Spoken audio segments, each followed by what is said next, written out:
qui souhaite que nous poursuivions ensemble le chemin de paix, de stabilité et de développement que notre pays connaît depuis plusieurs années. L'info ne prend pas de vacances sur CIN.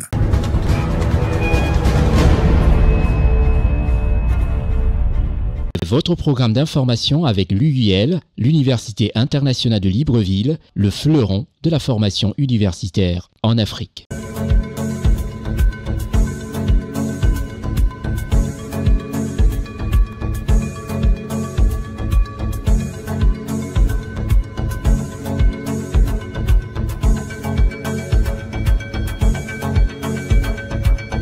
Madame, Messieurs, merci de nous recevoir chez vous dans cette émission hebdomadaire qui n'est autre que le condensé de l'information politique économique sur votre chaîne de télévision. Vous êtes sur CNN, CWeb Info. Vous avez décidé de faire le très bon choix. Je suis Constieka. Nous allons nous occuper de la Côte d'Ivoire, du Cameroun. On fera un petit crochet du côté du Congo et ensuite, bref, une information panafricaine vraie. Restez des nôtres, je suis Constieka. En ouverture de cette émission, un petit coup de gueule. Il est important aujourd'hui que certaines diffamations, certaines âneries, je dirais même de l'imposture cessent envers nos États d'Afrique. Comment peut-on encore de nos jours vouloir troubler la tranquillité des Africains ? Que certains soi-disant confidents du passé macabre de nos États, s'ils aiment un tant soit peu notre continent, laissent nos dirigeants africains continuer à construire nos pays, qui ont tant souffert, d'abord de l'esclavage, ensuite de la colonisation, de la France-Afrique et les putschs à répétition. Pourquoi réveille-t-on toutes ces histoires aujourd'hui? Nous comprenons aisément maintenant que le développement de nos pays se fait dans la paix, ne fait plaisir à certains. Sont-ils commandités? Sont-ils simplement des simples aigris? Sont-ils encore des nostalgiques de la France-Afrique? Sont-ils nostalgiques encore de ces valises bourrées de billets de banque du contribuable africain qui ne circuleront plus? Terminé. C'est terminé cette époque. À cela, il faudrait comprendre que l'Afrique et les Africains ont changé. Cette époque est définitivement révolue. À l'entame de cette émission, rien de plus normal que de s'adresser et de commencer d'abord par la jeunesse africaine, celle de Côte d'Ivoire, dont à la tête un homme très efficace, ministre de la jeunesse, qui n'est autre que le ministre Mamadou Touré, qui tient de mettre son ministère pour le grand plaisir de la jeunesse de Côte d'Ivoire. Le ministre Mamadou Touré évalue la mise en œuvre des programmes d'insertion dans la région des Grands Ponts. À Grand Lao, le 6 février dernier, le ministre de la Promotion de la Jeunesse, de l'Insertion professionnelle et du Service civique, M. Mamadou Touré, a effectué une tournée de 72 heures, du 6 au 8 février, dans la région des Grands Ponts, dont Dabou est le chef-lieu, pour évaluer l'effectivité de la mise en œuvre des différents programmes et dispositifs d'insertion professionnelle des jeunes.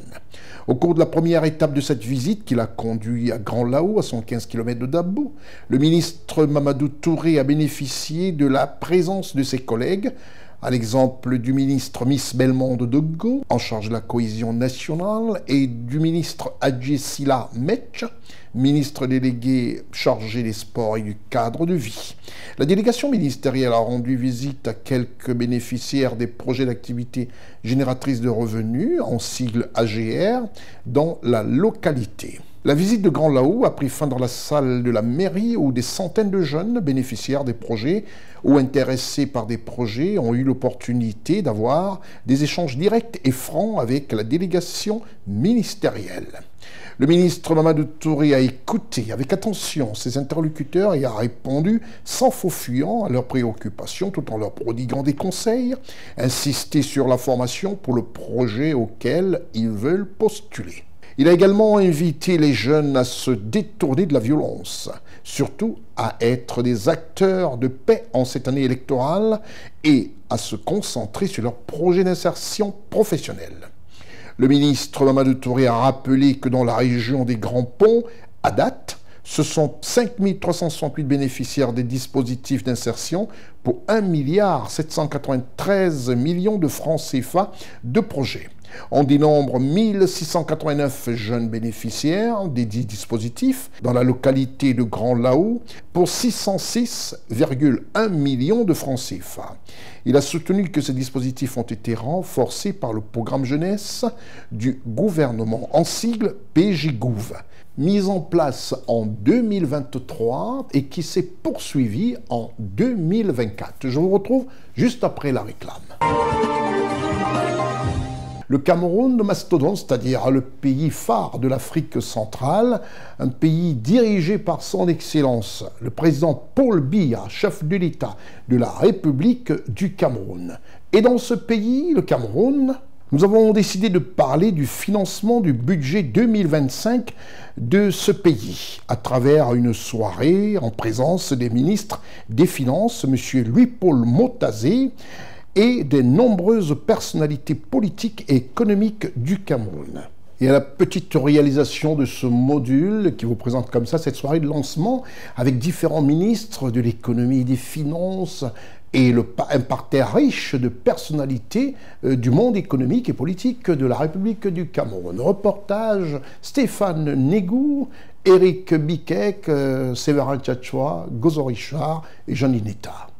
L'opération de Cham a eu lieu dans la ville de Douala, capitale économique du Cameroun, au cours d'une soirée récréative que présidait le ministre des Finances, M. Louis-Paul Motazé, en présence de M. Paul Tasson, représentant du ministre de l'économie, de la planification et de l'aménagement du territoire, M. Alanmin Ousmane May, du directeur général du Trésor, de la coopération financière et monétaire, M. Mott Sylvestre, du gouverneur de la région du littoral, M. Samuel Dieudonné Vahadiboua, des forces vives de la région du littoral, ainsi que de nombreux investisseurs et des acteurs des marchés de titres publics du Cameroun. 7 317,7 milliards de francs CFA, c'est le budget de l'exercice 2025 de l'État du Cameroun. Des discussions thématiques ont eu lieu en matinée ce même jour entre les acteurs du secteur public et ceux du secteur privé que présidait M. Mott Sylvestre, directeur général du Trésor de la coopération financière et monétaire, en vue de la recherche des financements au niveau des marchés des titres publics. Avec un taux d'endettement de 42% du seuil de 70% fixé par la BEAC, le Cameroun, qui vise 4,3% de taux du PIB, cherche à redynamiser son économie afin de ne pas subir les effets des vents incertains de la conjoncture mondiale. Depuis 2009, la levée des ressources sur le marché des capitaux est une modalité permettant à l'État de financer les projets d'investissement public. Les ressources levées ont permis de financer les investissements inscrits dans les différentes lois de finances. Pour la mise en œuvre de ces opérations financières, le ministère de l'économie, de la planification et de l'aménagement du territoire accompagne le ministre des Finances en ce qui concerne le choix des opérations devant bénéficier des ressources à mobiliser. Cet accompagnement a ainsi permis d'orienter les ressources levées vers les secteurs prioritaires de l'économie tels que identifiés dans la stratégie pour la croissance et l'emploi dans la stratégie nationale de développement SND 30. Cette conduite du financement du budget de l'État dans la première phase de la vision 2035 soutenue par la stratégie de croissance et de l'emploi de financer un nombre important d'opérations d'investissement dans le cadre de la mise en œuvre des projets structurants. La double intervention du pays sur le marché monétaire de la BEAC et le marché des capitaux lui a permis de mobiliser sur le premier marché 1153,93 milliards de francs CFA, en augmentation de 20,4% par rapport à l'année précédente. Sur le compartiment obligations, 16 lignes ont été émises pour une maturité allant jusqu'à 10 ans pour un montant de 285 milliards de francs CFA. Des défis interpellent cependant le gouvernement du Cameroun. Le succès relatif de l'année 2024 l'oblige à diversifier la base des investisseurs, d'harmoniser la fiscalité des titres publics et de promouvoir une mobilisation accrue de l'épargne locale grâce à la digitalisation et l'inclusion financière. La remise des prix a suivi ces moments d'intervention aux meilleurs acteurs du marché des titres publics au cours de l'exercice 2024. Des banques, des compagnies d'assurance, des sociétés de gestion de portefeuille et des médias en sont les principaux bénéficiaires.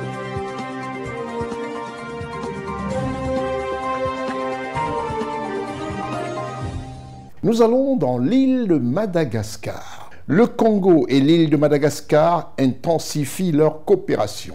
Reportage Jeannie Netta, Richard Rigozo, Marcel Bassolé et Séverin Tchatchoua.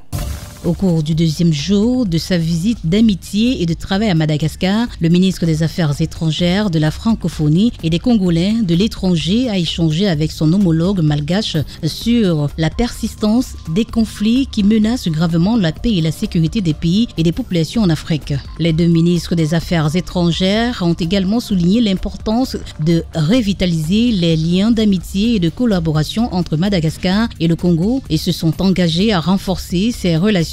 Le ministre congolais des Affaires étrangères, M. Jean-Claude Ngakoso de la francophonie et des Congolais de l'étranger a également été porteur d'un message écrit du président congolais, son Excellence Denis Sassou Nguesso, à son homologue malgache, remis au ministre des Affaires étrangères malgache lors de cette audience. Peu de temps après, les deux personnalités ont procédé à la signature d'un mémorandum d'entente concernant des consultations politiques entre les deux ministres des Affaires étrangères. C'est un classique en diplomatie. Quand on a fini de débroussailler le terrain, lorsque commence la marche, eh bien c'est toujours par le mémorandum dans lequel on consigne les grandes intentions de ce que l'on veut faire. Nous voulons rapprocher nos deux peuples et développer des relations multiformes, des relations commerciales, des relations humaines, des relations culturelles. C'est un jalon important, un jalon fertile que nous posons humblement, elle et moi, ce matin, pour accompagner nos deux chefs d'État qui ont déjà manifesté cette intention, le président André Rajoel et le président Denis Sassou Nguesso. L'un incarne la sagesse africaine parce que c'est un ancien qui a connu le président Ratsirac. L'autre incarne la génération émergente qui vient avec des idées nouvelles, avec beaucoup d'énergie. Et c'est ça qui fait l'Afrique. Nous allons poser des jalons. Nous avons déjà commencé. Mais nous allons surtout travailler pour que nous puissions réellement avancer main dans la main. Que nous partagions ce que nous faisons de mieux dans nos pays respectifs. Pour que nous puissions être à l'écoute des besoins des uns et des autres. Et que nous puissions surtout faire face, ensemble, aux défis du monde contemporain. Pour mémoire, l'accord cadre entre le Congo et Madagascar a été conclu en juin 1984 à Brazzaville, au Congo.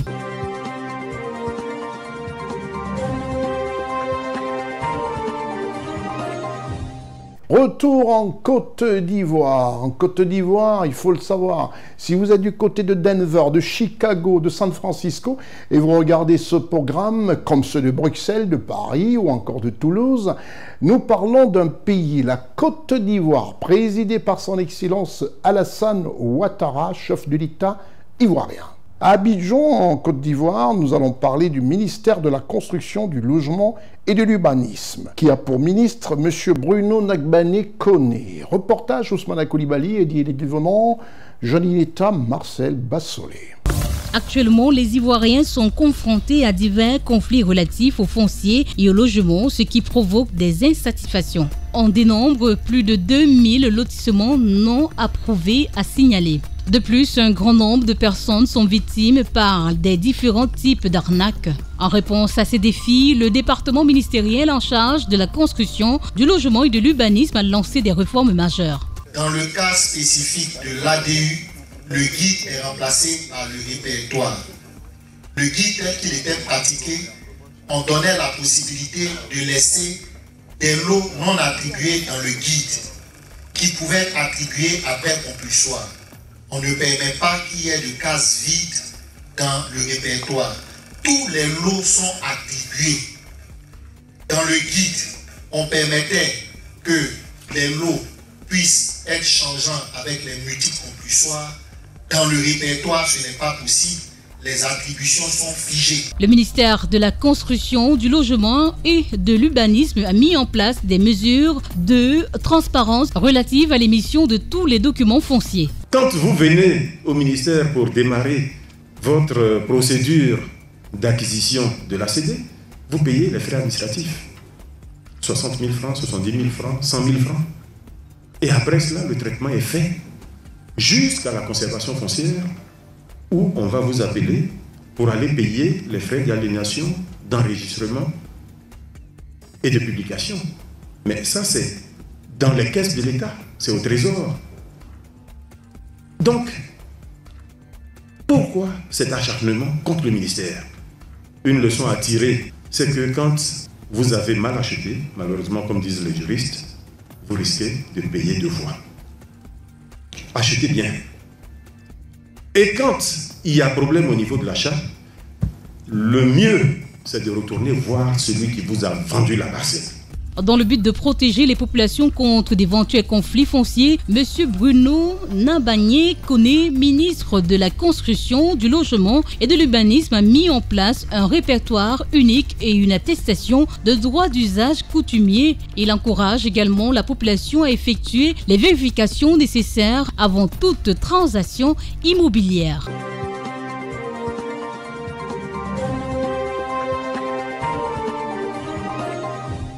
En Côte d'Ivoire, la Marine nationale de Côte d'Ivoire réaffirme sa coopération maritime avec la Guinée-Conakry et raffine ainsi ses capacités face aux attaques en haute mer. Reportage Ousmane Koulibaly, Eddy Lévite-Vonan, Marcel Bassolé, Constant Ika.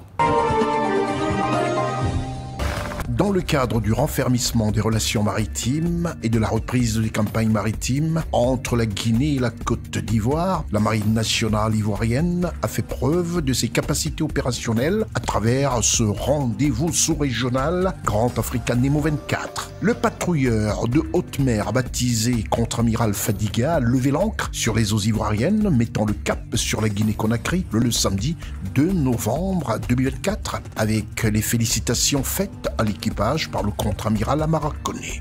Bravo pour votre résilience, bravo pour votre exemplarité.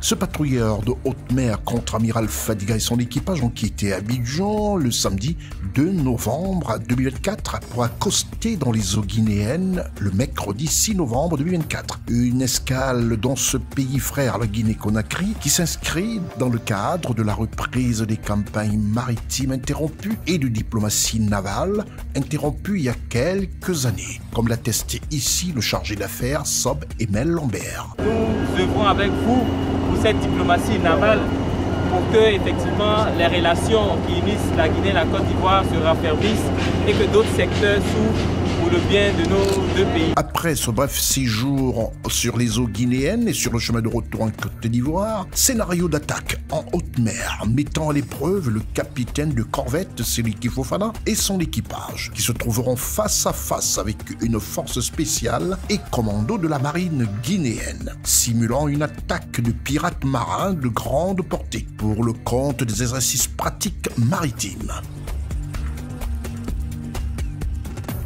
Ensuite, du côté de la Sierra Leone et du Libéria, des commandos marins de la police maritime, du département de l'immigration et de la transnationale ont eux aussi confronté le patrouilleur ivoirien dans un contexte de lutte contre l'immigration clandestine. C'est alors qu'un aéronef des forces aériennes de l'armée ivoirienne est rentré en jeu grâce aux échanges de communication et d'interactions opérationnelles entre les centres opérationnels et maritimes de toutes les entités de communication engagés dans l'exercice de cette opération de démonstration Grand African Nemo 24.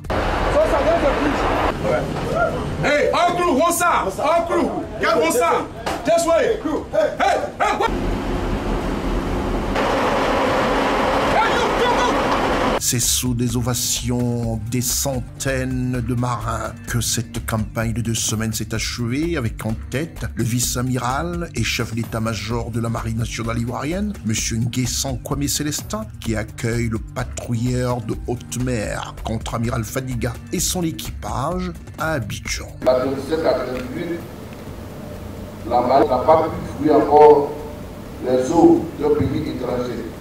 Cette mission, je pense que c'est un événement particulier pour la marine nationale, pas seulement pour eux-mêmes en tant qu'équipage, toute la Côte d'Ivoire. Notons que Grand Africa Nemo est un événement militaire maritime visant à permettre l'application des accords de Yaoundé au Cameroun et l'interopérabilité entre les navires étrangers, les administrations nationales et régionales dans une panoplie d'activités navales.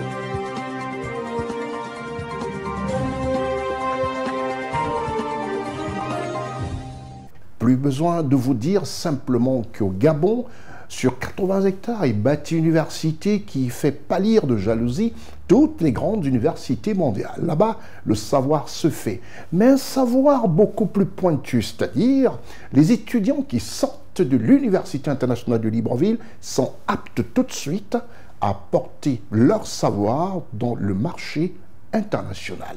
C'est pour ça que la formation est surtout en prime dans cette université qui est notre partenaire officiel. L'Université internationale de Libreville, reconnue d'utilité publique grâce à son partenariat avec l'État, est un établissement privé d'enseignement supérieur à vocation scientifique et technologique composé, entre autres, de l'École polytechnique de Libreville, de la Faculté de droit et de sciences politiques, de l'Institut international de recherche biomédicale et biotechnologie, de l'Institut supérieur de gestion et d'économie appliquée, et de l'École de médecine et de pharmacie. Ouverture de la nouvelle École supérieure des sciences agronomiques en sigle ESSA et ses filières d'agronomie à l'IUL BJ dès la rentrée universitaire 2025-2026. Son ouverture sur le monde du fait de ses partenariats avec les prestigieuses universités et institutions internationales lui permettent de s'arrimer à plusieurs systèmes de formation et de délivrer des diplômes reconnus. DUT, licence, ingénieur, master recherche et professionnel, exécutive MBA, doctorat. Venez vous former à l'exécutive MBA de l'UQAM Canada au métier de l'économie, gestion, du droit et de la science politique de l'industrie médicale et pharmaceutique. Devenez technicien supérieur ou ingénieur à l'Université internationale de Libreville, le fleuron de la formation universitaire en Afrique.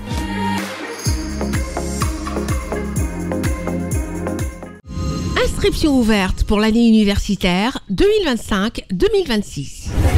CNN est disponible sur les bouquets Créolink au 12, numéricable au 12, sur l'application cnntv.ci et sur tous vos supports numériques. Je m'amusais souvent à dire à certains amis, à certaines personnes, que si on vous laisse simplement recevoir 10, 15, 20 personnes par jour, chacun avec son problème, vous deviendrez fou à la fin de la journée. Et c'est le cas de savoir que nos dirigeants, nos chefs d'État travaillent énormément. Nous allons repartir en Côte d'Ivoire où le chef d'État, comme je l'ai toujours dit, n'est qu'Alassane Ouattara. Vous verrez un tout petit peu une journée marathon pour un président de la République. Une journée marathon où il faut recevoir des personnalités, des hautes personnalités, et parler de tout et des sujets différents les uns les autres. Alors, la Côte d'Ivoire, le président de la République de ce pays, son Excellence, Alassane Ouattara, a reçu successivement le 26 novembre 2024 au palais présidentiel de la République de Côte d'Ivoire son éminence, le nouvel archevêque d'Abidjan, et ensuite une délégation d'une société ivoirienne installée en Côte d'Ivoire. Vous verrez lors de ces deux rencontres, cette journée marathon au palais présidentiel, la première pieuse, la deuxième avec une information qui va réjouir tout le peuple de Côte d'Ivoire. L'ère Ouattara est une ère bénéfique pour les Ivoiriens. Et à cette rencontre, la primeur a été réservée d'abord au président de la République, et quant à lui, il a aussi décidé que ce soit l'intéressé qui offre cette primeur à ses compatriotes ivoiriens. L'œil de la caméra de notre reporter spécial, Ousmane Koulibaly, depuis le palais présidentiel de la République de Côte d'Ivoire, assisté d'Edith Lévy-Vaunant et à la post-production Marcel Bassolé sur la voix de Constant Eka. Ce mardi 26 novembre 2024, le chef de l'État de Côte d'Ivoire a reçu en audience au palais présidentiel Monseigneur Ignace Bessi Dogbo, nouvel archevêque d'Abidjan, qui est venu attester sa prise des fonctions épiscopales au chef de l'État ivoirien. En compagnie du ministre de la fonction publique, Madame Amdésiré Ouloto, le président de la République de Côte d'Ivoire s'est entretenu avec son éminence, Monseigneur Ignace Bessi Dogbo, qui a rassuré le président de la République de toutes ses prières à son endroit. À la fin de l'entretien, le président de la République de Côte d'Ivoire, son Excellence Alassane Ouattara, et son premier hôte de ce jour marathon se sont rendus pour un point de presse dont une question fut à l'ordre du jour par la presse nationale et internationale, à savoir la teneur de leur entretien. Effectivement, en tant qu'archevêque d'Abidjan, j'ai pris possession canonique du siège le 3 août et j'ai souhaité rencontrer le président de la République pour lui faire mes civilités, parce que, pour parler de manière imagée, c'est lui le chef du village. Et donc il était important que je vienne le saluer pour lui dire que je suis là et qu'il peut compter sur mes prières pour que le pays avance sur le chemin de la paix et du développement. C'est ce que nous avons fait et j'étais très heureux de l'accueil qu'il m'a réservé et je pars vraiment satisfait. C'est alors que son Excellence Alassane Ouattara, président de la République de Côte d'Ivoire, a raccompagné son éminence jusqu'au perron du palais présidentiel de la République de Côte d'Ivoire dans la pure tradition du respect des guides religieux. S'en est suivi à 13 heures de l'audience accordée à la délégation du groupe Endeavour Mining, conduite par son président-directeur général, M. Yann Coqueril. Après les traditionnelles salutations du directeur du cabinet présidentiel, M. Fidel Sarasoro, en présence du ministre Mamadou Sangafoa Coulibaly, ministre des Mines, de l'Énergie et du Pétrole, c'est alors que le président de la République a fait son entrée dans cette salle où il a accordé une audience placée sous l'égide d'une annonce dont la primeur était réservée au président de la République de Côte d'Ivoire, son Excellence Alassane Ouattara, qui, dans un large sourire à l'endroit du président directeur général et de son ministre Mamadou Sangafoa Coulibaly, ministre des Mines et de l'Énergie, dont le sourire était celui à partager avec ses compatriotes et dont il a laissé son hôte le faire face aux caméras de télévision nationale et internationale. CNN vous offre cette autre annonce de très grande réjouissance pour le peuple de Côte d'Ivoire. Il a une très bonne nouvelle à nous annoncer, donc je tiens à ce qu'il le fasse lui-même. Monsieur le Président, vous avez la parole. Merci, Monsieur le Président. Le directeur général de Endeavour est très heureux et honoré d'être reçu par le président de la République parce qu'il voulait lui annoncer en primeur une très bonne nouvelle du groupe Endeavour qui est présent en Côte d'Ivoire et qui va réaliser son 4e investissement. Donc, qui a déjà 3 investissements ici.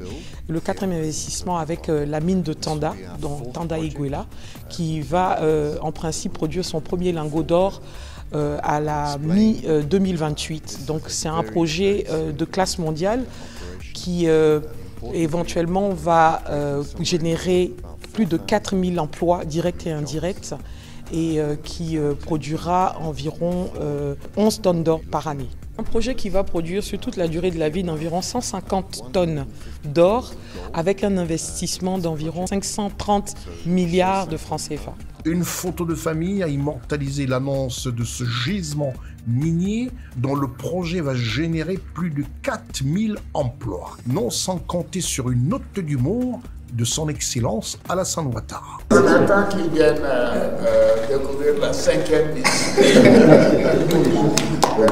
C'est alors que le président de la République de Côte d'Ivoire a pris congé de ses hôtes.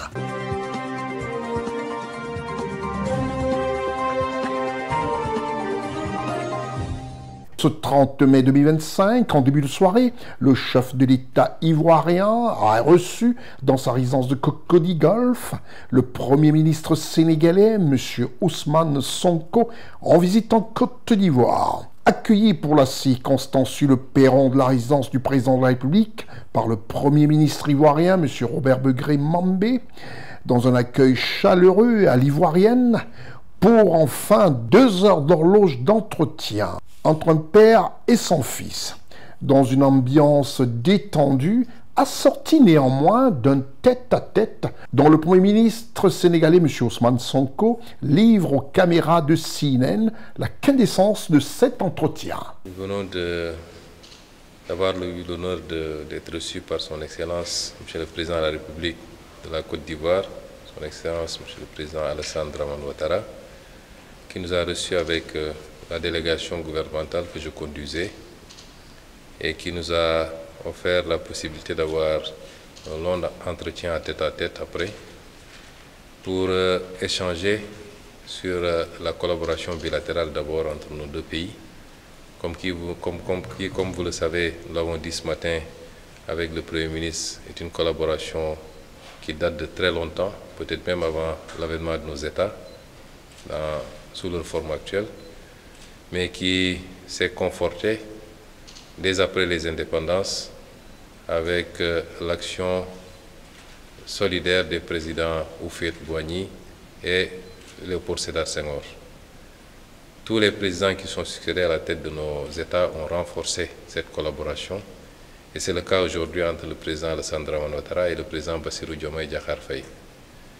Et nous avons largement discuté de cette collaboration qui doit être renforcée, rehaussée, parce que nous avons encore énormément de marge à grappiller.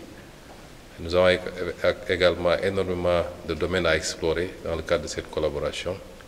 Et plus cette collaboration sera saine et forte, mieux ça vaudra pour toute la sous-région.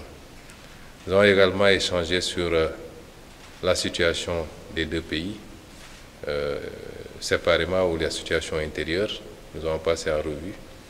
J'ai discuté avec le président Ouattara qui s'est beaucoup préoccupé de ce qui se passe au Sénégal et vice-versa. Et je lui formule à nouveau tous mes remerciements pour cet égard et cet honneur qu'il m'a témoigné aujourd'hui. Nous avons également échangé de la situation de la sous-région, qui, comme vous le savez, est confrontée à plusieurs défis. Le défi le plus important, c'est le défi sécuritaire, évidemment, qui aujourd'hui frappe certains de nos États, mais qui menace tous les autres États, le Sénégal et la Côte d'Ivoire compris. Nous avons largement échangé sur les voies et moyens de sortir de cette situation, sur les voies et moyens aussi de consolider les ensembles que nous avons sous-régionaux, de travailler à renforcer la fraternité entre tous les États et tous les pays de ces ensembles sous-régionaux, mais également les défis économiques, qui sont les vrais défis du continent, indépendamment de la question sécuritaire. J'ai tendance à dire que ce 21e siècle doit être le siècle de l'Afrique. Si nous, Africains, nous l'avons compris, nous avons tout le potentiel pour le faire, et je ne vois pas pourquoi nous ne réussirons pas à le faire là où tous les autres ensembles, le Golfe, l'Asie, l'Occident, tout le monde a réussi à faire cette mue. Et c'est la combinaison de tous les efforts et de toutes les générations qui nous permettra de réussir à atteindre cet objectif-là. Et nous avons constaté ensemble de fortes convergences de points de vue sur toutes les problématiques que nous avons évoquées. Évidemment, j'ai démarré cet entretien par transmettre à son Excellence le Président Alassane Dramane Ouattara les salutations et les hommages de son homologue sénégalais, en l'occurrence le Président Bassirou Diomaye Faye. Donc je sors de cet entretien très satisfait, mais surtout réconforté que l'avenir des relations entre la République de Côte d'Ivoire, qui est une pièce maîtresse dans notre ensemble sous-régional, et la République du Sénégal, ces relations ont de beaux jours devant elles, et que nous ne ferons pas moins que nos devanciers. Nous ferons beaucoup plus certainement, avec, sous le leadership des deux présidents, mais avec la contribution active des deux gouvernements. Et c'est en résumé ce qui s'est dit aujourd'hui lors de cette audience.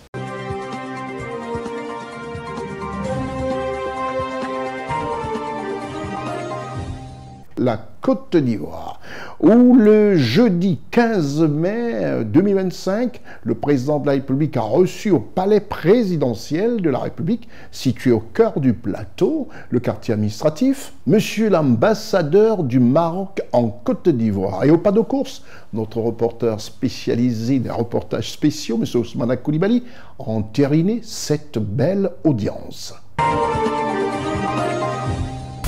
La présidence de la République de Côte d'Ivoire a eu pour hôte le jeudi 15 mai 2025 son Excellence l'ambassadeur du Royaume du Maroc en Côte d'Ivoire. L'audience a lieu accordée par son Excellence Alassane Ouattara, chef de l'État ivoirien, président de la République, dans une ambiance cordiale digne d'une diplomatie huilée. L'entretien d'une trentaine de minutes a porté sur des sujets que nous révèle ici au micro de CNN, sur l'esplanade du palais présidentiel, son Excellence Abdelmalek Kettani, ambassadeur du Royaume du Maroc en Côte d'Ivoire, aux côtés de M. Fidel Sarasoro, ministre directeur de cabinet du président de la République de Côte d'Ivoire, son Excellence Alassane Ouattara.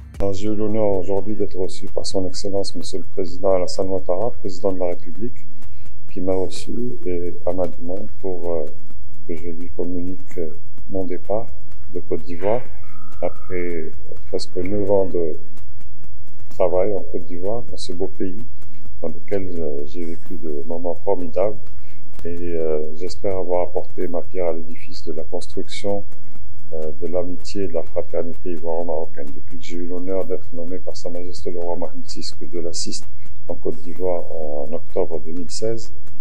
J'ai travaillé avec cœur et avec beaucoup de bonne volonté, avec un dynamisme important pour vraiment consolider ce pont magnifique qui existe entre nos deux pays, la Côte d'Ivoire, le Royaume du Maroc. Et j'espère qu'à l'avenir, effectivement, ce pont se consolidera davantage avec davantage de projets industriels, de projets touristiques, de projets d'infrastructure, de projets de partenariat à tous les niveaux et que cette relation perdure dans le temps sous l'égide du président Alassane Ouattara. La Côte d'Ivoire et le Maroc ne font qu'un. Et je saisis cette occasion aussi pour vous inviter tous, aussi nombreux que vous êtes, pour la CAN 2025 au Maroc, et qui se tiendra au Maroc. Et j'espère que les éléphants défendront leur titre avec brio, comme ils ont su le faire. En tout cas, je suis triste, mais en même temps ravi de partir la tête haute, avec une mission accomplie. Je suis heureux d'avoir reçu les félicitations de son Excellence le Président Alassane Ouattara, qui m'a exprimé toute son amitié et sa fraternité. Donc c'est un pays que je quitte, un pays que j'ai aimé, que j'aime, que j'aimerais et qui restera dans mon cœur à jamais. C'est alors que l'ambassadeur du Royaume du Maroc, qui a fait ses au revoir au président de la République, a quitté le palais présidentiel.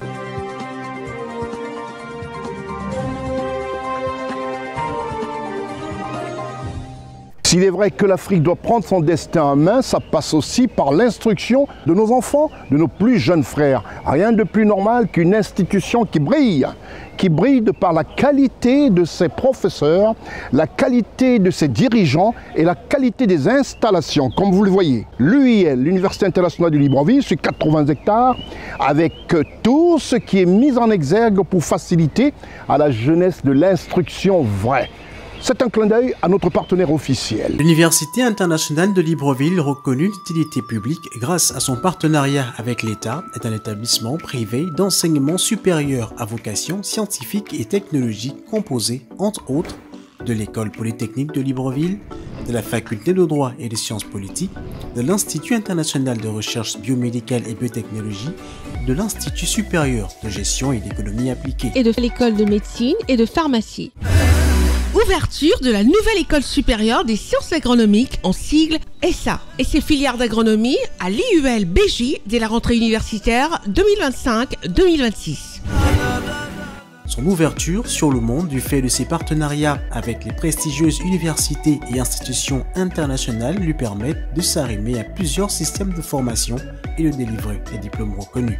DUT, licence, ingénieur, master recherche et professionnel, exécutive MBA, doctorat. Venez vous former à l'exécutive MBA de l'UQAM Canada au métier de l'économie, gestion, du droit et de la science politique de l'industrie médicale et pharmaceutique. Devenez technicien supérieur ou ingénieur à l'Université internationale de Libreville, le fleuron de la formation universitaire en Afrique.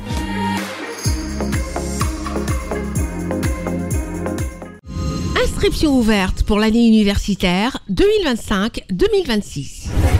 CNN est disponible sur les bouquets Créolink au 12, numéricable au 12, sur l'application cnntv.ci et sur tous vos supports numériques. Toujours en Côte d'Ivoire, on peut dire simplement que la jeunesse a décidé de prendre son destin en main. Il est ambassadeur de la Côte d'Ivoire, détaché au Tchad, en Centrafrique et en République du Cameroun. À peine a-t-il présenté ses lettres de créance au président Paul Biya, il y a 3 mois, à savoir le 22 novembre, qu'il a organisé et monté un forum de coopération bilatérale en Côte d'Ivoire. Lui, c'est l'ambassadeur Philbert Kwasi-Gleglo. S'il est vrai que l'initiative louable de cet ambassadeur, jeune, brillant, installé désormais au Cameroun et couvrant le Tchad, la Centrafrique et le Cameroun, d'avoir initié un forum de coopération bilatérale du secteur public, secteur privé les 9, 10 et 11 avril à Abidjan. Succès total, présidé par le ministre des Ressources animales et halieutiques de la République de Côte d'Ivoire, son Excellence Sidi Tiemoko Touré. Nous allons tout de suite du côté du Palais de la Culture où s'est tenu ce grand forum. Reportage Adams, ministre des Affaires étrangères, Ousmane Koulibaly, Marcel Bassolé et Constant Ika. C'est le Palais de la Culture qui a abrité l'initiative louable du Forum de coopération économique bilatérale secteur public, secteur privé, qui aura réuni le Gotha économique et politique détaché pour cet événement par les différents pays concernés, premier du genre en Afrique, émanant de l'idée de son Excellence Albert Kwasi-Gleglo, ambassadeur de la Côte d'Ivoire auprès du Tchad, de la Centrafrique et du Cameroun, avec résidence à Yaoundé au Cameroun, qui, à peine 3 mois de sa remise de lettre de créance à son Excellence Paul Biya, a tenu à respecter sa feuille de route, à lui être dictée par son Excellence Alassane Ouattara. Ce forum, dont l'expression envolée en clôture par l'artiste Bomo Mamadou a été un franc succès. À l'ouverture officielle du 10 avril, présentée par le roi de la télé, était présidée par le ministre des Ressources animales et halieutiques de Côte d'Ivoire. Commençons par vous présenter les différents États concernés par ce forum.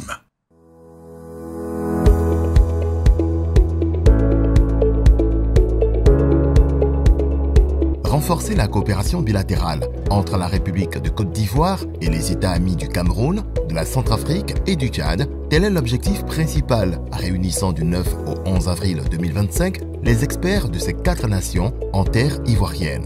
Dans un monde marqué par une perpétuelle quête de coopération économique bilatérale renforcée, leurs excellences, messieurs Alassane Ouattara, président de la République de Côte d'Ivoire, Paul Biya, président de la République du Cameroun, Faustin Archange Touadéra, président de la République de la Centrafrique, et Mahamat Idriss Déby, président de la République du Tchad, en ont fait un vœu cher. Dans une vision commune, pour les présidents de ces républiques sœurs, le développement des partenariats publics-privés apparaît comme un levier clé pour booster la croissance économique, l'investissement et l'innovation de leurs nations respectives. Depuis sa prise de fonction, son Excellence M. Alassane Ouattara a fait de la diplomatie économique son leitmotiv, une politique qui a permis de relever les échanges économiques entre la Côte d'Ivoire et le Cameroun, estimés en 2024 à 73,9 milliards de francs CFA contre 53,212 milliards de francs CFA en 2023 pour ces deux pays, ayant établi leurs relations diplomatiques le 3 septembre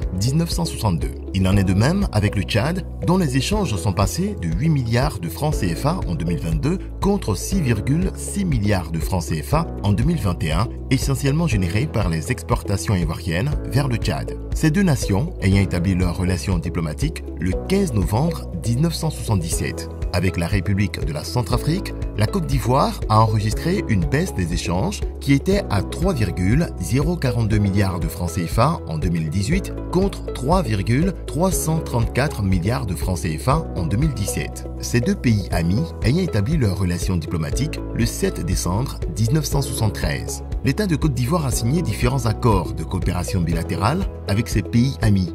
Ainsi, dans le cadre de la redynamisation de cette coopération bilatérale, le ministre des Affaires étrangères, de l'intégration africaine et des Ivoiriens de l'extérieur de Côte d'Ivoire, à travers son ambassade près les républiques du Cameroun, du Tchad et de la Centrafrique, a décidé l'organisation de cette première édition du Forum de coopération économique d'Abidjan dans le souci d'accompagner les actions de développement économique et d'informer les acteurs de sa circonscription diplomatique des opportunités d'affaires et des partenariats qui pourraient être établis entre eux à travers des panels, des tables rondes, des ateliers thématiques, des rencontres B2B et des networking. Vous savez que dans la sous-région ici et sur même le continent, les atouts de la Côte d'Ivoire sont indéniables. Il y a la paix, cette paix qui est préalable au développement et qui est préalable à l'arrivée des investissements que nous souhaitons massifs. Mais il y a également le cadre macroéconomique qui, sous la direction éclairée du président Alassane Ouattara, ne cesse de se solidifier. Nous avons également un code des investissements parmi les meilleurs sur le continent. Les meilleurs des endroits où il faut investir. Bienvenue tous en Côte d'Ivoire, pays de l'hospitalité. Monsieur Sidi Thiemoko Touré, ministre des Ressources animales et halieutiques de Côte d'Ivoire. Monsieur Sidi Thiemoko Touré. Sur vos applaudissements, vous voyez, il est aussi jeune, je vous l'ai dit. Ce forum marque une étape importante dans le renforcement des relations économiques et diplomatiques de la Côte d'Ivoire avec ces différentes républiques. Je voudrais donc au nom de son Excellence, M. Alassane Ouattara, président de la République de Côte d'Ivoire, et du gouvernement ivoirien, souhaiter la cordiale bienvenue en terre ivoirienne à tous nos illustres invités venant de ces différents pays de l'Afrique centrale. Ce forum de coopération entre nos nations est plus qu'un échange commercial ou diplomatique. Il est aussi un symbole de solidarité, d'innovation et de prospérité partagée. Ces assises vont dans la droite ligne du renforcement de la coopération bilatérale entre la République de Côte d'Ivoire et les républiques du Cameroun et de la Centrafrique, ainsi que du Tchad, un vœu très cher à leurs excellences M. Alassane Ouattara, Paul Biya, Faustin Archange Touadéra et Mahamat Idriss Déby. À peine 3 mois de sa remise de lettre de créance au président Paul Biya de la République du Cameroun, son excellence ambassadeur de Côte d'Ivoire a réussi une prouesse inoubliable. Comme il est d'usage, le président de la République, son Excellence, M. Alassane Ouattara, m'a remis ma lettre de cadrage et ma feuille de route dans laquelle, justement, il me demandait, sans délai, de renforcer la coopération entre la Côte d'Ivoire et les pays d'Afrique centrale de ma circonscription. C'est ce que nous avons essayé de faire, bien sûr, avec son précieux et habituel soutien, le soutien du gouvernement ivoirien, mais aussi le soutien des gouvernements dans lesquels je suis accrédité, c'est-à-dire le Cameroun, le Tchad et la Centrafrique. Et nous avons mobilisé tout le monde, le gouvernement, les entreprises, et aussi avec le soutien de vos confrères de la presse. Et cela également, je ne pourrais pas omettre les ambassades de ces pays en Côte d'Ivoire. Et donc, c'est avec le soutien de tout ce beau monde que nous avons pu réaliser cet objectif, c'est-à-dire mettre en œuvre les instructions du président Alassane Ouattara, qui me rappelait que les pays de ma circonscription avaient un réel potentiel et qu'il avait des relations personnelles avec ses homologues. Et également, j'ai voulu surfer, capitaliser l'incroyable élan d'amitié et de fraternité qu'il y a entre les populations de ces différents pays. Ils étaient nombreux à féliciter cette belle initiative qui est à sa première édition. Ce type de forum nous rapproche de cet esprit. Je voudrais dire que Il ne sert à rien ici de présenter à nouveau le potentiel de la République centrafricaine. Il suffit de taper sur Internet et vous vous apercevrez que vous aurez tous les chiffres. 15 millions de terres arables, je ne sais plus combien de milliers d'indices miniers. On a un potentiel comme la Côte d'Ivoire, comme le Tchad, comme le Cameroun, absolument merveilleux. C'est bien ce potentiel que connaît son Excellence Alassane Ouattara, président de la République de Côte d'Ivoire, et dont l'ambassadeur a tenu à mettre très vite en pratique dans l'exécution de sa feuille de route. Et nombreux ont répondu présents, hommes d'affaires, grands groupes et grandes institutions. Nous savons que le secteur pétrolier, surtout au Tchad, a modifié nos économies.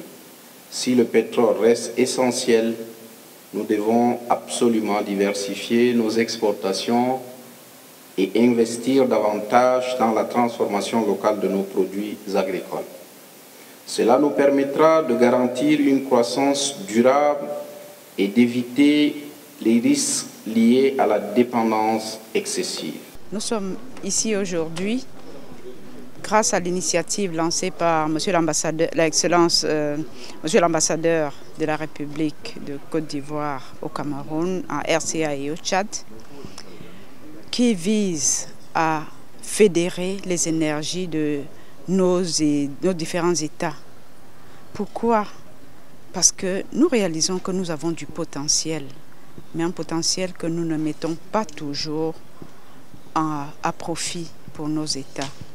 C'est la raison pour laquelle nous nous trouvons ici aujourd'hui, pour pouvoir faire de nos différents secteurs privés, tels que nos États les ont positionnés comme les moteurs de leur développement, de les accompagner en jouant le rôle de facilitateur. L'État joue le rôle de facilitateur en leur permettant de créer des partenariats entre les entreprises des différents États en fonction des avantages comparatifs que nous avons dans chaque État et permettre aussi un partenariat public-privé de manière à ce que nous puissions construire nos pays différents avec nos propres ressources. Le secteur public et le secteur privé ont bien compris cela. Leur présence dans les différents stands traduit l'attraction de ce forum de coopération économique bilatérale, secteur public, secteur privé. En parallèle, nous faisons également de la représentation commerciale pour la promotion des produits des entreprises qu'éventuellement on pourrait représenter au niveau du Tchad. Ils sont venus de part et d'autre, du Tchad, du Cameroun et de Centrafrique, et bien accueillis en Côte d'Ivoire. On est là parce qu'on est exposant. Donc moi j'évolue en Côte d'Ivoire depuis 6 ans. On est très content d'être là. Vraiment, on attend avec impatience la deuxième édition, la troisième, la quatrième et la 10e. Les jeunes entrepreneurs ont tous loué cette initiative de son Excellence, l'ambassadeur Philbert Kwasi-Gleglo, comme cette exposante venue de Centrafrique. Les groupes commerciaux africains sont tous attirés par le développement exponentiel de la Côte d'Ivoire et veulent y développer leurs activités économiques et même s'y installer. Je viens de la République centrafricaine, le manager commercial. Je représente la société Conco.fr que vous voyez derrière moi ici, en Côte d'Ivoire. Nous sommes ici présents à ce forum pour participer à ce forum, pour parler de nos services. Nous sommes dans plusieurs domaines d'activité. Vous voyez ici, nous sommes dans le domaine d'équipement, rénovation, l'immobilier et transport, export. Et nous sommes là pour conquérir le marché ivoirien, chercher des partenariats gagnant-gagnant, sud-sud, et pourquoi pas s'installer en Côte d'Ivoire. Et vraiment, nous sommes très heureux d'être ici et pour ce brassage avec la communauté tchadienne, camerounaise et ivoirienne. Nous espérons avoir un résultat probant après ce forum. FAFECA, c'est une association de femmes entrepreneurs basée en Centrafrique, mais représentée en Côte d'Ivoire. Quant aux industriels camerounais, parmi lesquels des brasseurs, des groupes de produits avicoles et autres qui ont envahi les stands de ce forum de coopération. Ils ont préféré laisser l'ambassadeur du Cameroun en Côte d'Ivoire la lourde charge de s'exprimer en leur faveur. Nous voulons rendre un hommage appuyé au gouvernement de la Côte d'Ivoire, notamment le président de la République Alassane Ouattara, qui a accepté d'abriter le forum. Nous voulons également rendre un hommage appuyé au président Paul Biya, président de la République du Cameroun, qui a validé cette initiative qui correspond parfaitement à sa vision, et aux deux autres présidents qui sont les présidents Touadéra de RCA et le maréchal Mahamat Idriss Déby Itno, qui partagent la même vision et qui ont validé l'initiative. Alors la seconde chose, c'est qu'il faut saluer également l'ambassadeur Philbert Kwasi, ambassadeur de Côte d'Ivoire au Cameroun, au Tchad en RCA, qui est à la vérité l'initiateur du projet. Les autres ambassadeurs que nous sommes, nous l'avons accompagné dans cette initiative. La troisième chose à dire, c'est que c'est la première fois qu'on voit les pays de la CEMAC unis avec un pays de l'UEMOA pour réfléchir ensemble sur les dynamiques nouvelles qui nous concernent tous, notamment la transformation de nos économies dans le contexte de la ZLECAf, la zone de libre-échange continentale. Donc il est question pour nous de mutualiser nos efforts, de créer des synergies qui visent à réduire les barrières tarifaires et non tarifaires et à créer un environnement économique favorable à la promotion, à l'émergence, à l'essor, à l'optimisation de toutes les dynamiques partenariales sur le plan économique. Donc nous sommes vraiment fiers de l'initiative qui a été prise. Nous sommes fiers des travaux qui ont été des échanges qui ont eu lieu des différents panels et notamment aussi des stands d'exposition, de l'engouement même que l'initiative a suscité de la part de nos opérateurs économiques. Nous souhaitons simplement que l'initiative se poursuive et soit même élargie. Ce forum, présidé par le ministre Sidi Timoko Touré, ministre des Ressources animales et halieutiques, a connu un franc succès. Une initiative de l'ambassadeur Philbert Kwasi Gleglo qui mérite de se répéter pour la 2e, 3e, 4e édition, etc.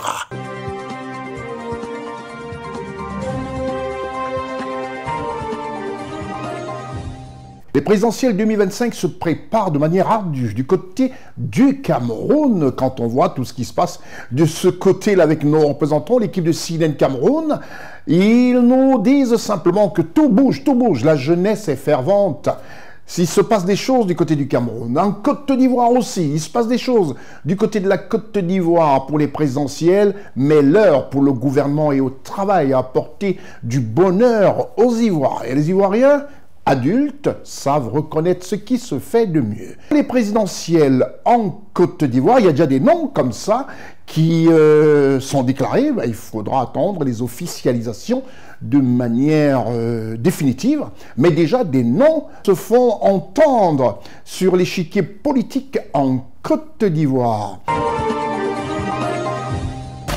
Même la pluie qui, en Afrique, accompagne les bénis lors des grands moments, était de la partie en ce mardi 26 août 2025 dans ce quartier résidentiel de la commune de Cocody, les Deux Plateaux, qui abrite le siège de la Commission électorale indépendante, en sigle CUI. Arrivé à 11h30, un grand moment de l'histoire de la Côte d'Ivoire s'est déroulé effectivement sous les yeux de l'histoire. À travers les yeux par milliers de ces milliers d'hommes et de femmes, des militants du RHDP, venus telle une marée humaine, et ce depuis l'aube, accompagnés Alassane Ouattara sous des addos interminable. Le président était là, effectivement venu en personne, au milieu de toutes les couleurs de son parti, le RHDP, pour déposer son dossier de candidature à l'élection présidentielle du 25 octobre 2025. Comme on peut le voir, Alassane Ouattara n'a délégué aucun membre du parti pour poser cet acte hautement symbolique, car il s'agit d'un engagement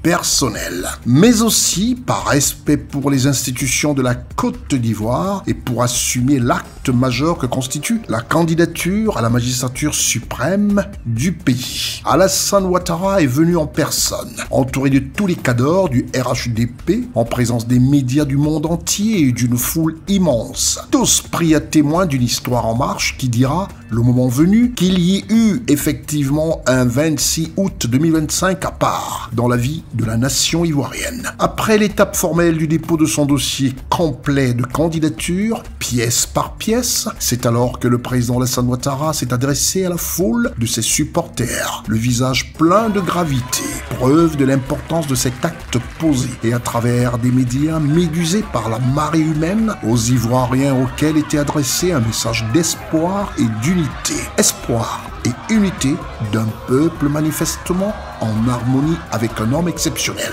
Je viens de déposer devant la commission électorale indépendante mon dossier de candidature à l'élection présidentielle du 25 octobre 2025. Je l'ai fait en réponse à l'appel de mon parti, le RHDP, et à l'appel de nombreux Ivoiriens et Ivoiriennes qui souhaitent que nous poursuivions ensemble le chemin de paix, de stabilité et de développement que notre pays connaît depuis plusieurs années. À cet égard, je voudrais remercier la forte mobilisation de nos compatriotes qui ont tenu à être présents ce matin pour cette importante étape du processus électoral. Au-delà d'un acte administratif, le geste que je viens de poser est également un rappel à tous que nous devons soumettre avec humilité et respect aux institutions de la République. Ma candidature s'inscrit donc dans cet esprit de responsabilité et de respect de l'état de droit. Je voudrais lancer un appel à tous nos compatriotes. Préservons la paix. Restons courtois dans le débat et rappelons-nous que la Côte d'Ivoire est au-dessus de chacun de nous. Je remercie le peuple de Côte d'Ivoire pour sa confiance et je souhaite que cette élection se déroule dans la paix et la sérénité pour la consolidation de notre démocratie et l'avenir de notre beau pays. Je vous remercie. Parce que le siège de la commission électorale indépendante n'a jamais vu ça, CNN Télévision a tenu à recueillir pour vous quelques impressions. Mais vous savez, depuis hier soir, nous sommes là. Nous avons veillé ici. Parce que pour nous, aujourd'hui, c'est un grand jour. C'est le jour où le plus illustre des Ivoiriens, le plus debout des candidats, vient déposer sa candidature. Vous avez constaté avec nous cette fine pluie qui est tombée ce matin pour bénir cette cérémonie. Tous les Ivoiriens épris de paix et de développement en général et en particulier les fonctionnaires de Côte d'Ivoire sont présents pour dire au président de la République merci. Depuis toute jeune, nous avons accompagné le président et aujourd'hui, nous avons demandé au président d'être candidat pour nous. Donc il est important que nous venons marquer l'histoire. C'est une sensation de satisfaction, de fierté voilà, qui m'anime ce matin.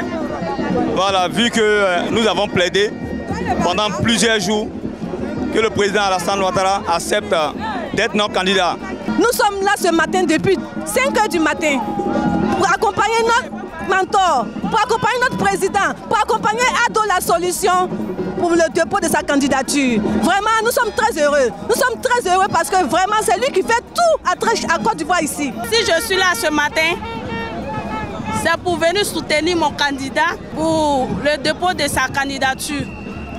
Vraiment, je suis très émue. Je lui dis un grand merci pour tout ce qu'il a fait pour la Côte d'Ivoire. Nous sommes là pour magnifier une candidature que nous avons nous-mêmes sollicitée. La candidature du président de la République, son excellence M. Alassane Ouattara.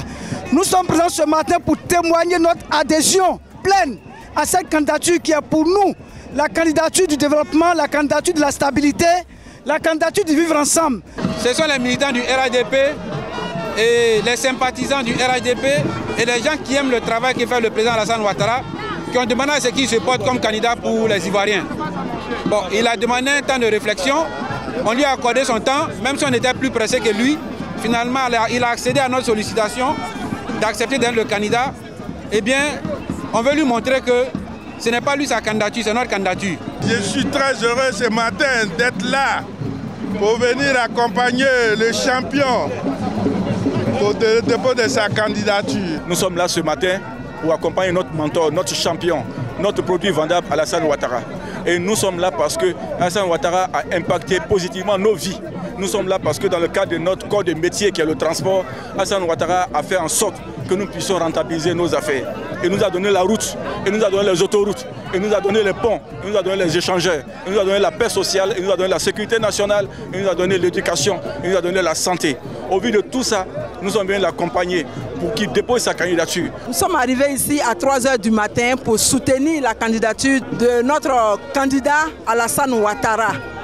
Alors, pour nous qui avons vécu la guerre, il est impérial que nous soutenons le candidat Alassane Ouattara parce que depuis 15 ans, nous nous portons mieux. Et nous sommes en paix, nous sommes stables et nous vivons en cohésion. Et notre président, son Excellence Alassane Ouattara, est là pour le dépôt de sa candidature à l'élection présidentielle de 2025. Nous sommes parfaitement d'accord avec lui. On ne cherche pas une équipe qui gagne. Aujourd'hui, nous sommes là pour accompagner le président. Ah, le président a fait quelque chose d'extraordinaire aujourd'hui. Vraiment. Qu'on doit tous applaudir. Il n'a pas fait. Il faut applaudir le président. Parce que le président, il ne s'est pas fait livrer. Il ne s'est pas fait livrer ses dossiers par Nyongo Livraison ou bien par Glovo. On est venu pour déposer la candidature de notre président, Papa Ado, ou rien. Le Prado.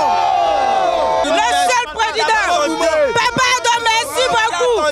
Papa Ado, merci beaucoup. Grâce à toi, il y a Goudron. Tout simplement satisfait de ce qui vient de se passer, c'est historique. Le président a accepté donc de se mettre au service de la nation une fois de plus. Et nous en sommes tout à fait reconnaissants. Avec le dépôt de la candidature du président de la République, cela confirme effectivement qu'il est candidat. Donc nous sommes fiers de l'accompagner pour le dépôt. Et cela démontre aussi la faveur militante des militants du RHDP. Un sentiment de profonde joie, de satisfaction, de fierté en même temps. L'acte que nous venons de poser est un acte historique. Mine de rien, parce que le président de la République sortant candidat à sa propre succession à notre demande, pratiquement en le poussant dans le dos, est venu, après avoir répondu favorablement à notre appel, poser l'acte qu'il fallait, c'est-à-dire déposer sa candidature. Pour nous, c'est le compte à rebours qui commence maintenant. C'est le compte à rebours qui commence maintenant parce que à partir de cet acte, nous allons prendre le pays en bail. Nous allons montrer aux Ivoiriens et aux Ivoiriens ce que veut dire jeu démocratique.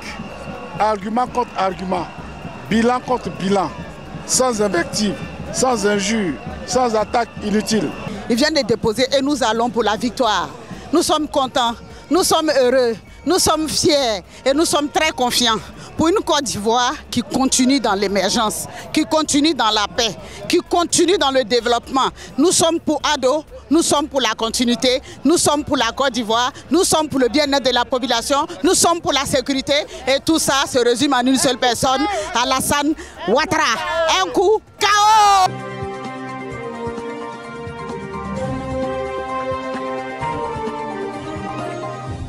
Nous restons en Côte d'Ivoire pour vous présenter le grand format. Nous avons décidé, encore une fois, de consacrer ce grand format à la Côte d'Ivoire, pour plusieurs raisons. La première, c'est que nous avons constaté que les infrastructures et les différentes réalisations en pratiquement plus d'une décennie en Côte d'Ivoire rendent bouche bée tous les visiteurs. C'est la raison pour laquelle l'équipe de reportages spéciaux dirigée par Ousmane Coulibaly, assistée de Lévite et d'Yvonan, a décidé de traîner les caméras comme ça en Côte d'Ivoire pour avoir les impressions des Ivoiriens. Ce qu'ils pensent de ce développement vertigineux en infrastructure, ce qu'ils pensent de leur président de la République qui a décidé de rendre heureux et de faire admettre aux uns et aux autres et surtout aux sceptiques que tout développement passe par les infrastructures. Pour être basique, par les routes. Vous verrez que pensent les Ivoiriens et ce qu'ils disent de leur gouvernement et du président de la République de Côte d'Ivoire, qui, je vous le rappelle, est son Excellence Alassane Ouattara.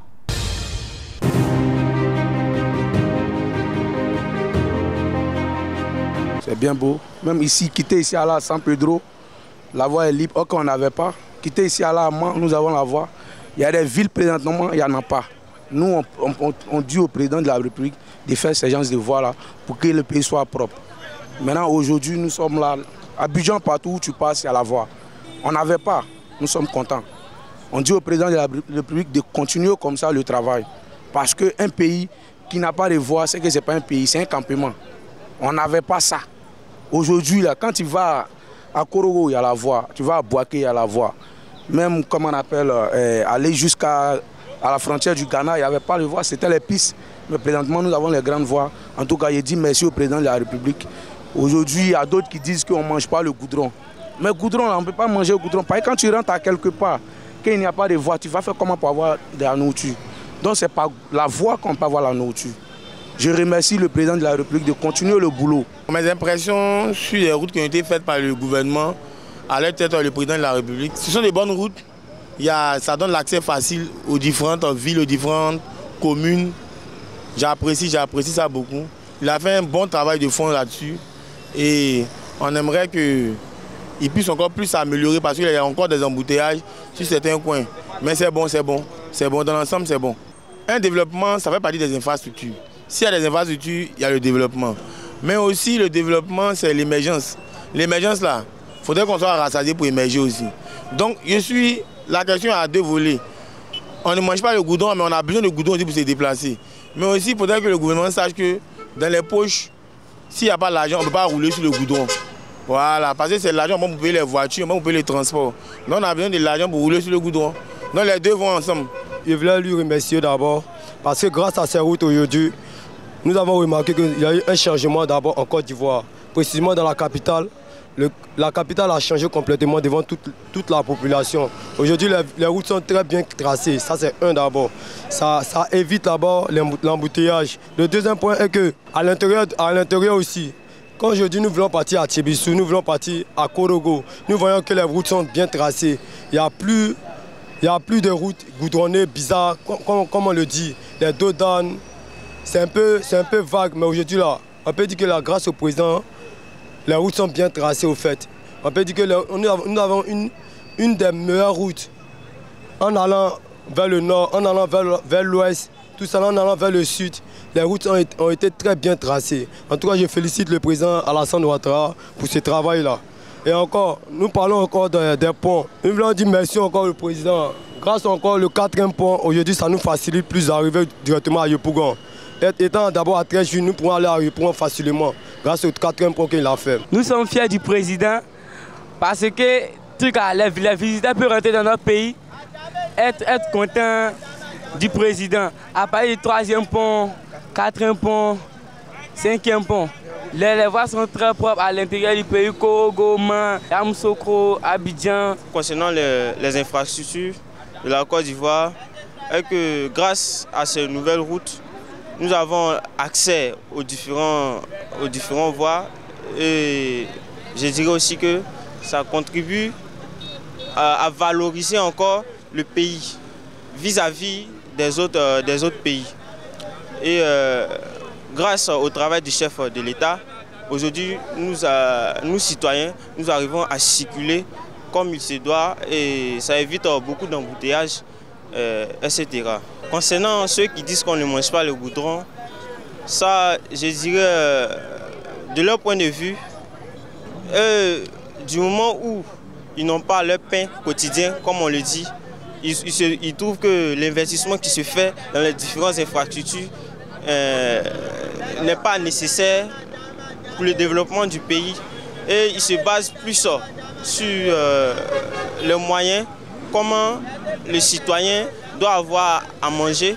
Certains diront que le président doit plus investir au niveau du vivrier. Certaines personnes ne voulant pas fournir assez d'efforts pour obtenir du travail, trouvent que l'investissement qui se fait au niveau des infrastructures ne sont pas assez importants. Pourtant, tout cela contribue à la valorisation du pays vis-à-vis des pays étrangers. Et ces différentes infrastructures contribuent à attirer les étrangers les investisseurs dans notre pays. Mes impressions concernant les routes faites par le président de la République sont très avantageuses pour le pays. Ces projets sont bons, ces projets sont bénéfiques. Ça nous permet de nous déplacer. Voilà, ça facilite un peu les accès, ça réduit les embouteillages. Voilà, ça fait qu'on gagne un peu en temps. Les personnes qui disent qu'on ne mange pas le goudron, ça c'est leur point de vue. Parce que pour pouvoir aller au travail, il faut la route. Comme on le dit, la route précède le développement. Il n'y a pas de route, il n'y a pas de développement. Hein. Parce que pour aller travailler, il faut la route. Pour aller manger, il faut la route. Donc c'est à travers la route que les produits nous parviennent dans nos marchés. On arrive à faire nos activités. Donc je me dis que les routes, c'est bienvenu au fait. Au niveau de les routes qui sont faites à Abidjan, en Côte d'Ivoire surtout, vraiment ça nous va droit au cœur. Ça fait qu'on gagne en temps. En matière d'embouteillage, en tout cas, il y a beaucoup d'améliorations. Il y a beaucoup d'améliorations. Avant, on prenait 2 heures d'embouteillage. Maintenant, avec les rues qui sont faites, les ponts, vraiment, ça nous fait gagner en temps. Ça nous fait gagner en temps. Et vraiment, on remercie le président de la République pour tout ce qu'il fait pour la nation. Ceux qui disent qu'on ne mange pas le goudron, c'est des gens qui ne sont pas transportés. Voilà. Et peut-être que c'est des gens qui n'ont pas d'ambition. Sinon, si la voie est bien faite, toute personne gagne en temps. Et puis c'est le développement du pays que ça emporte. Mes impressions sur les belles routes à ce moment-là, franchement, on est satisfait. Parce que déjà, moi je suis un conducteur, donc ça nous facilite. À cause des embouteillages ont cessé. Et là, nous sommes bien, nous sommes vraiment heureux. Je dis merci au président de la République pour toutes ces voies qu'il nous offre. Aujourd'hui, nous sommes dans un pays où les gens sont libres de dire ce qu'ils veulent. Mais franchement, s'il y a des voies, je pense que les activités vont plus vite. Donc ça, c'est à féliciter. Et dire merci au président par rapport à ça. Voilà, c'est tout ce qu'on peut dire. Aujourd'hui, le président de la République a fait de grands travaux, de grandes envergures. Et nous avons de grandes routes. Les routes sont vraiment bien larges. Et ça a même diminué les embouteillages. Et surtout, les ponts que nous avons aujourd'hui facilitent les déplacements en Abidjan. Parce que dans le temps passé, il était difficile de pouvoir se déplacer. Il y avait tellement d'embouteillages qu'aujourd'hui, avec ces ponts que nous avons, il est difficile de se déplacer en Abidjan. En quelques minutes, vous vous rejoignez rapidement dans un autre quartier. Donc sur ce côté, vraiment, il a fait des grands travaux et nous en sommes fiers. Nous sommes fiers de lui. Ils ne savent pas, c'est ce que c'est que le développement, c'est ça. Les goudrons, là, quand on les fait, là, on dit toujours que la route précède le développement, c'est ça, non? Alors, mais si la route précède le développement, pourquoi est-ce qu'on va dire qu'on ne mange pas le goudron? Ils ont besoin quand même d'avoir les conditions de vie améliorées. Mais le bitume, c'est bon. Les routes, c'est de très bonnes choses. Parce que ça facilite nos déplacements un peu partout en Côte d'Ivoire. Concernant ce que le président a fait comme des routes pour nous, les transporteurs, les chauffeurs, vraiment, c'est quelque chose qui nous facilite à bien rouler et à travailler aussi normalement. Vraiment, on lui remercie beaucoup le président. Le voir à l'intérieur du pays, vraiment c'est magnifique, c'est fantastique. Je pense que, comme le dit le père de la nation, Fessé Oboigny, que la route précède le développement.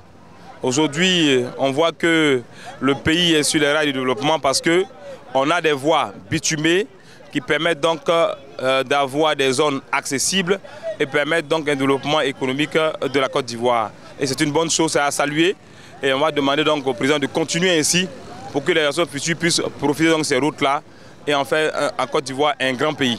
On ne va pas rentrer dans ces genres de réponses, de polémiques. Aujourd'hui, tout le monde le voit. Il faut être aveugle pour ne pas voir ce qui se passe aujourd'hui en Côte d'Ivoire. Les routes sont essentielles pour le développement d'une nation. Et la Côte d'Ivoire l'a compris à travers donc, le programme du gouvernement. À travers donc, le président de la République, Alassane Ouattara, aujourd'hui, la Côte d'Ivoire est sur la bonne voie en termes d'infrastructures socio-économiques. Et ça, c'est important et ça à saluer.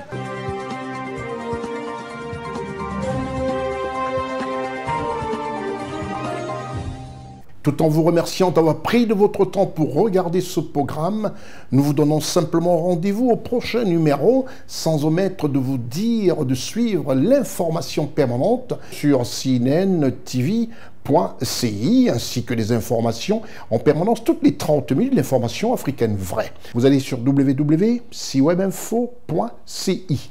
Vous avez une chaîne, une des premières en Afrique, qui vous donne l'information africaine 24 heures sur 24, sans interruption. C'était votre programme d'information avec l'UIL, l'Université internationale de Libreville, le fleuron de la formation universitaire en Afrique. Tout en remerciant toute l'équipe qui m'accompagne pour ce programme hebdomadaire, je pense à Ousmane Koulibaly, Eddy Lévy-Volant, Marcel Bassolé, Jean-Marie Megard, Aman Cole, Richard Gozo, Charles Abdoulaye, Eric Bikek, Stéphane Nigou. À tous, je dis tout simplement merci. Je suis Consti Eka. Au revoir.